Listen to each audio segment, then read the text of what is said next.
région de Kédougou, implantation de Kiraay, Mimi, il n'a pas manqué Ousmane Sonko. Jàpp na ni Arfan parlement bi du combat pour li nga xam nekk moo di contre l'exécutif te boobaa élection ñu xam ni léppay dëgg Arfan donc Kiraay yegg si na foofu si Kédougou sous la supervision exactement de madame Mimi Touré. baax na de. Arfan naka na daal di jàngatee encore une fois mi ngi insisté que ni parlement bi ñu bëgg a jël géré ko ki nga xam nekk moo di Diomaye c'est peine perdue. oui xam nga Mimi Touré bu waxee loolu dafa nekk ci logique de politique. dafa nekk di massifier Kiraay d'accord on est d'accord su ko neexee mu wax lu ko neex ci ay Kiraay moom man Ousmane Sonko dafa bëgg a lii Kiraay wala Kiraay moo def lii Mimi Touré discours bu ko neex mën na ko wax parce que moom mooy coordonnatrice bi bu Kiraay xaw ma bu coalition Diomaye te aujourd'hui membre fondatrice donc di parti Kiraay. Elle a le droit de dire ce qu'il veut surtout bu nekkee ci espace politique elle a le droit de dire ce qu'il veut ah. loolu kenn laam-laamee ko kenn waxu ko dara mais moom lañ koy waxal tey dégg naa ni que day tenir conférence de presse à partir de 15h Kiraay tey xam nga sénégalais lu ñuy xaar ci moom mu leeral ci lii bàyyi ma tegal la ko mu leeral ñu parce que ñun bëgg nañu Ousmane Mamadou Sy Tounkara lii la wax. am na rapport IGE bu ma gis. Mamadou Tounkara mooy wax nii. boo xam ne c'est tamponné 7 juin 2021. 7 juin 2021. buy wax ni soxna Aminata Touré. ba mu yoree conseil économique social et environnemental jalgati am na fa. mais grand rapport boobu c'est confidentiel de wala rapport IGE. man de gis naa ko rapport yi déggoon ma la dama ni gis naa rapport bu ñu tamponné secret. mun naa la ko jox yow mii tamponné secret waaye rapport bi génne nañ ko nag secret de lañ si def ay génn la bon rapport ba man li mu ci gis man. mooy am na xaalis yu tollu 2 milliards yoo xam ni dañ ko retirer cash yóbbu ko conseil économique social environnemental te ñi def rapport yi waa IGE nee nañ bañ koy def dañoo jalgati yoonu Sénégal ba pare dañ ko def mu nekk ngañaay personnel bu Aminata Touré présidente bi man rapport bi liir naa ko boobu xam naa dinañ ko jox tamit waa pôle judiciaire financier ñoom tam ñu wax si ñu enquête ko leeral ko parce que xaalis bu bari la quand même. alors bàyyi ma dagg ko fii xam nga boo gisee ma andi enregistrement Mamadou Sy Tounkara Ousmane Sonko daf ko wax keroog ci interview bi ni que rapport bi dafa ñëw ci taabalam IGE moo ko def moom mu transfert jàllale rapport bi. concernant Mimi Touré. concernant Mimi Touré mu am ñu mer nag président bind ko ci moom mu tontu ko Mamadou Sy Tounkara ñëw firndeel li xam nga Mamadou Tounkara xamal lu tax ñu gëm ko. mais vidéo bi ça date. ma ñëw. ça date de quand Arfan. non xool ni vidéo bi ça date de si quand. xam nga ça date de quand. non rek ni après. loolu laay wax ni xam nga ça date de quand dinaa la wax ça date de quand. peut-être yàgg na parce que coono yi jugoon na fee. de mars 2024. vidéo bi mars 2024. Ousmane Tounkara nekk ministre conseiller de Macky Sall au palais. waaw loolu yàgg na. yaa ngi dégg xam nga lu tax Mamadou Sy Tounkara wax lii il était à la présidence comme ministre conseiller de Macky Sall. donc top secret bi moom moo si jot. top secret bi gis na ko il a lui-même le rapport il l'a dit xam nga bu fekkee simple journaliste boo xam te day def investigation ñu ne ko hop sa waay est-ce que waxul mais ku nekk biir palais. mais su nekkoon dëgg la c'est-à-dire que bureau ma foofu la nekkoon. su nekkoon dëgg la Macky Sall dina ko utiliser contre Mimi Touré. parce que Macky dañ na lu ne si départ Mimi. xam nga Diomaye xam nga donc Macky lu tax utiliser wul loolu. xam nga Diomaye lu mu wax ci rapport Mimi Touré. ñoom Cheikh Ba wax de nee na Macky su xamoon dara. waa déglu si utiliser woon ko bu xam nga Bassirou Diomaye Faye lu mu wax ci rapport Mimi Touré. xamoo ko de. lu mu si wax.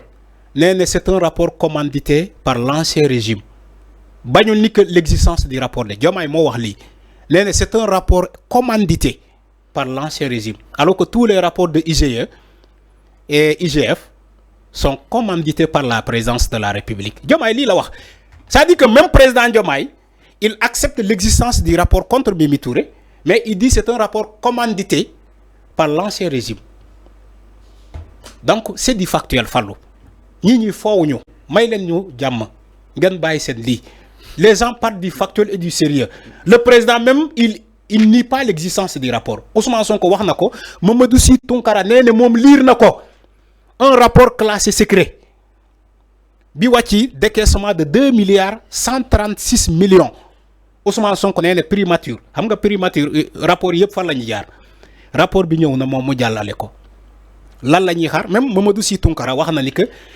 il suppose que rapport boobu dinañ ko jox pôle financier judiciaire mais gaw ma ni Diomaye dina joxe rapport boobu pôle financier judiciaire Mimi Touré lii la ñuy xaar ci moom mu leeral lii la ñuy xaar mu leeral ci rapport bi mais ay taxawaalu politique ay tëñax yi di dem ay xawma lan di naan way taxawal naa lii kiiraay li loolu amul solo sénégalais xamal la ñuy wax Mimi Touré kaay leeral ñu xaalis 2 milliards yi fu mu dugg Mimi Touré kaay leeral ñu 2 milliards yi nga octroyé sa bopp def ko say fonds politique en tant que présidente de CES te ñu loi yi texte yi ne la amoo droit am ko kaay nga leeral ñu li ce que Diomaye a dit aussi n'est pas à exclure que ni ce rapport a été fait pour neutraliser Mimi Touré parce que wax na ko que ni Macky Sall tous les moyens étaient bons pour lui pour neutraliser exactement ce qu'il considère ses adversaires wala kon ce qu'il considère ñi nga xam ne peut-être jàpp nañ dañ koo bàyyi loolu mooy jubanti les rapports de ñoom Farba joxalewuñu ko ñan ñoo ko def rapport yi épinglé wu ñoom Farba fii. non kaw Farba kaw Mimi. si non c'est des inspections de contrôle ñoo ko def Fallou bul yàbb sénégalais yi li ngay wax ni amul. CENTIF corps de contrôle IGF corps de contrôle IGE corps de contrôle Fallou Cour des comptes corps de contrôle li ngay wax ni amul. da ngay saytu li ngay wax. c'est les mêmes rapports IGF bu defee rapport ak rapport CENTIF c'est des rapports des corps de contrôle. mais ñoom nangul nañu jël rapport ñoom Farba soumettre ko le pôle financier judiciaire mais IGF bu defee rapport ci Mimi Touré kenn du ko yóbbu kenn du ko yóbbu ngeen taxaw dinaa c'est un rapport commandité par l'ancien régime. On n'a pas dit ça. Tous les rapports ont été commandités. J'ai dit aussi ce que Diomaye a dit il ne faut pas l'exclure. dama ne Diomaye lu mu wax amul cohérence tous les rapports ont été commandités tous les rapports ont été commandités. Tous les rapports ont été commandités. bàyyi leen caaxaan. amul lakk doom duma doom. loolu war naa jeex Sénégal surtout boo yoree sa bale. surtout boo yoree sa bale. di wër Sénégal di ne da ngay balee administration. donc da nga jàpp ni appréciation boobu noonu Diomaye waru ko woon def Diomaye dafa waroon yóbbu directement yoon. Diomaye taxaw fii dinaa Macky Sall moo doon teg ay conc ci ay dossiers. waxu ko fii ci campagne. en tant que candidat oui oui je vois le président Diomaye comme Macky Sall mais ils sont pareils Diomaye ak Macky Sall dañoo yëpp c'est la même chose c'est dit pareil au même man li ma waxoon ci Macky Sall c'est la même chose donc Mimi avait des fonds au 16. dama ne Fallou teg naa la vidéo fii léegi Mamadou Sy Tounkara farul Pastef moom moo ko wax may leen nit ñi jàmm. Quand il y a la vérité, il faut accepter qu'il y a la vérité. Tay Mamadou Sy Tounkara bu faroon Pastef xam nga gis nga ko moom sax lu muy attaquer Pastef mais il a osé dire la vérité ni que il a lu le rapport sur Mimi Touré.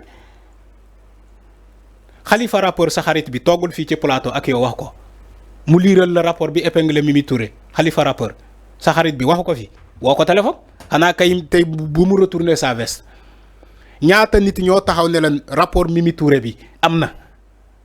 ñaata ay nit ñoo taxaw lire rapport bi sa kanam yow fi Khalifa rapport fii la toog fii ma toog même Serigne Niang suuleen ne mu ne ma Khalifa rapport mës naa ko gis émission fii toog 5 TV di lire rapport bi ci téléphone am ma ne ko moom ak boobu moom ak Fallou la ma ne ko boobu moom ak Fallou la aujourd'hui vous voulez dire que non rapport commandité la waaye la ñi jàmm dégg nga xam nga dëgg peut-être Diomaye le fait que mu wax ko il en sait peut-être quelque chose sûrement.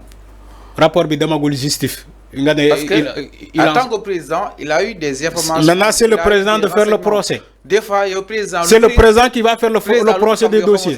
président lu mu xam téeméer yow benn nga si xam. waaw loolu laay wax ni. est-ce que c'est le président qui va faire le procès. il est renseigné. il va faire le procès. c'est le président qui décide de faire le procès du rapport de Mimi Touré. donc da nga jàpp ni justice moo def procès bi. non mais Fallou yow toi aussi. respecte un peu les Sénégalais toi aussi. donc c'est le justice qui doit faire. demal nga respecter Sénégalais yi waay. alors mi ngi noonu exactement ñu daal di ñëw aussi beneen ponk ginnaaw Mimi Touré du côté de la régie exactement alors parlons de la société civile ñoom